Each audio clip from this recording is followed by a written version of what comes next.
अस्सलाम वालेकुम guys, welcome back to my YouTube channel. तो फ्रेंड्स, आज से मैं स्टिचिंग क्लासेस का आगाज़ कर रही हूँ। अगर आप फर्स्ट टाइम स्टिचिंग सीख रहे हैं तो आप इस कोर्स से रिलेटेड तमाम वीडियोस को देखें, समझें और मेन पॉइंट्स को कॉपी में नोट करें। स्टिचिंग करने के लिए सीविंग टूल का होना बहुत ज़रूरी होता है, क्योंकि ये आपके काम को आसान और दुरुस्त बनाने में अहम किरदार अदा करते हैं। तो फ्रेंड्स, आज की स्टिचिंग थ्योरी क्लास 1 में मैं आप लोगों को बेसिक सीविंग टूल्स के नेम्स और फंक्शंस बताऊंगी। तो कॉपी पेंसिल पास रख लें और मेन पॉइंट्स को नोट कर लें। तो फर्स्ट पे आता है मेजरिंग टेप। इसको उर्दू में बोला जाता है मापने का आला। सही साइज लेने के लिए ये बहुत ही अहम होता है। इस तरह का मेजरिंग टेप इजीली मार्केट से मिल जाता है। इसको इंच टेप भी कहा जाता है। तो फ्रेंड्स, आप लोग ये लेकर अपने पास रख लें। और जो इस तरह का मेजरिंग टेप होता है, इसके ज़रिए आप लंबे से लंबे डिस्टेंस को इजीली मेजर कर सकते हैं, क्योंकि ये 100 से ऊपर इंचज़ पर मुश्तमिल होता है। इसके अलावा आयरन स्केल भी स्मॉल डिस्टेंस मेजर करने के लिए इस्तेमाल होता है। ड्राफ्टिंग, स्ट्रेट लाइंस वगैरह के लिए भी ये आयरन स्केल बहुत अहम किरदार अदा करता है। तो फ्रेंड्स, सिलाई के लिए आयरन स्केल अहम पार्ट होता है। तो ये आप अच्छी क्वालिटी का लें और ऐसा आयरन स्केल लें जिसके इंचेस और सेंटीमीटर आमने सामने हो, ताकि आपको इस्तेमाल करने में कोई मुश्किल पेश ना आए। और कपड़ा स्टिच करने के लिए पहले कपड़े को कट करना पड़ता है, तो उसके लिए सीज़र एक बहुत ही अहम आला है। तो फ्रेंड्स, आप ये कैंची अपने पास ज़रूर रखें। तो फ्रेंड्स, आप लोग रेती की कैंची लें, क्योंकि ये कपड़े की कटाई तेज़ी से करती है। इस कैंची को एहतियात से रखा जाता है, क्योंकि ये कैंची गिरने से जल्दी टूट जाती है। रेती की कैंची काफ़ी अर्सा निकाल जाती है, ये ख़राब नहीं होती और ये थोड़ी सी महंगी होती है। ये 1000 की रेंज में मिल जाती है, जबकि जो दूसरी प्लास्टिक की सीज़र मिलती है वो लोहे और स्टील पर बनी होती है, तो वो जल्दी ख़राब हो जाती है। उसका ब्लेड जल्दी ख़राब हो जाता है और सस्ती मिल जाती है 400 की रेंज में। तो सीज़र के अलावा ड्राफ्टिंग पेपर का भी होना बहुत ज़रूरी है। तो बुकरम या कपड़े की कटाई करने से पहले आपको ये ड्राफ्टिंग पेपर पर ड्राफ्टिंग करके प्रैक्टिस कर लेनी चाहिए। इस तरीके से पैटर्न तैयार करके अपने पास रख लेने चाहिए, ताकि आप इजीली कपड़े के ऊपर पैटर्न को रख कर मार्किंग करके आसानी से कटिंग कर सकें। तो फ्रेंड्स, ये कॉमन पेंस हैं। इसके ज़रिए आप इजीली कपड़े को मैनेज कर सकते हैं, यानी कि वो इधर उधर हिलेगा नहीं जगह से। कपड़े को सही जगह रखने के लिए पिंच का खास इस्तेमाल किया जाता है।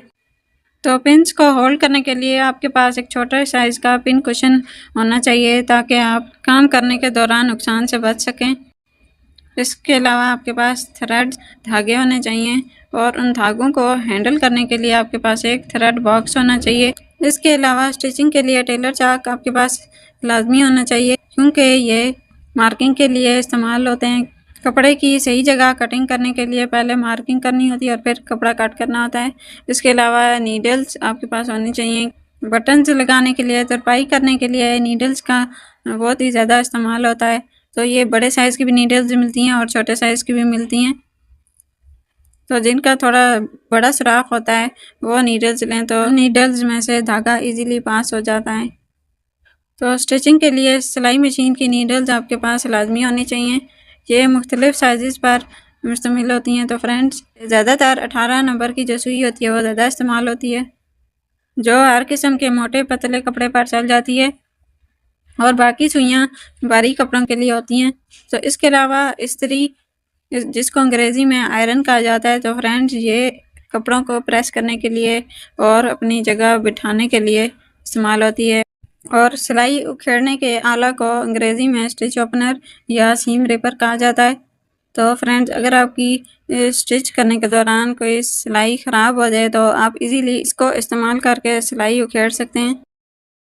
और धागे को कट करने के लिए सीविंग कटर का इस्तेमाल होता है, या आप छोटी सीज़र भी ले सकते हैं। ये कटर भी इजीली मार्केट से मिल जाता है, या आप ना भी लें तभी आपका गुजारा चल सकता है। इसके बजाय आप छोटी सीज़र भी इस्तेमाल कर सकते हैं। इसके अलावा ये जो ट्रेसिंग व्हील होता है, ये कपड़ों पर ट्रेस करने के लिए इस्तेमाल होता है। इसके ज़रिए ट्रेस करके आप कपड़े पर इजीली मार्किंग करके कपड़ा कट कर सकते हैं अपने तरीके से। इसके अलावा रोटरी कटर कपड़ों को इकट्ठा कट करने के लिए इस्तेमाल होता है। ये आपके पास ना भी हो तो कोई मसला नहीं, आप सिर्फ सीज़र से भी गुजारा चला सकते हैं, क्योंकि सीज़र हर घर में होती है। इसके अलावा सीविंग नीडल थ्रेडर, ये नीडल में इजीली थ्रेड को गुजारने के लिए इस्तेमाल होती है। ये एक छोटा सा आइटम है, आप ये अपने पास लाजमी रखें। इसके अलावा थिम्बल है, ये भी एक सीविंग टूल है। ये आपकी फिंगर को महफूज रखने के लिए इस्तेमाल होता है। आप स्टिच कर रहे हो तो आपकी उंगली को कोई भी नुकसान नहीं पहुंचता। और सीविंग रूलर्स, ये भी स्टिचिंग टूल्स का अहम पार्ट हैं। तो फ्रेंड्स, आप ये अपने पास चाहें तो रखें, चाहे ना रखें, और सिर्फ आप आयरन स्केल से भी गुजारा कर सकते हैं। इनके ज़रिए आप कपड़े को सही शेप में कट कर सकते हैं। और फ्रेंच कर्व रूलर एक अहम सीविंग टूल है। ये आप आर्म होल या नेक लाइन की सही तरीके से शेप बनाने के लिए इस्तेमाल करते हैं। और हिप लेग आर्म रूलर को आप कर्व शेप में लाइन ड्रा करने के लिए यूज़ करते हैं। तो ये आप ना भी लें तो आपका गुजारा चल सकता है। तो आप सिर्फ आयरन स्केल ले लें और बाकी आप अपने हाथ से काम चला सकते हैं। अगर आपके पास ज़्यादा पैसे हैं तो आप ले सकते हैं, कोई मसला नहीं। तो फ्रेंड्स, इसके अलावा एल स्केयर रूलर और ये जो यार्ड स्टिक है, ये तमाम चीज़ें ये लाइंस को ड्रा करने के लिए इस्तेमाल होती हैं। और इसके अलावा ये जो कंपास है, ये तो नॉर्मल चीज़ है, ये आपके पास लाजमी होनी चाहिए। आपने कोई भी सर्कल ड्रा करना है, कट वर्क वाले डिज़ाइन बनाने हैं कपड़े पर, तो आप ये ले सकते हैं। उम्मीद है आप लोगों को तमाम मेन पॉइंट्स समझ आए होंगे।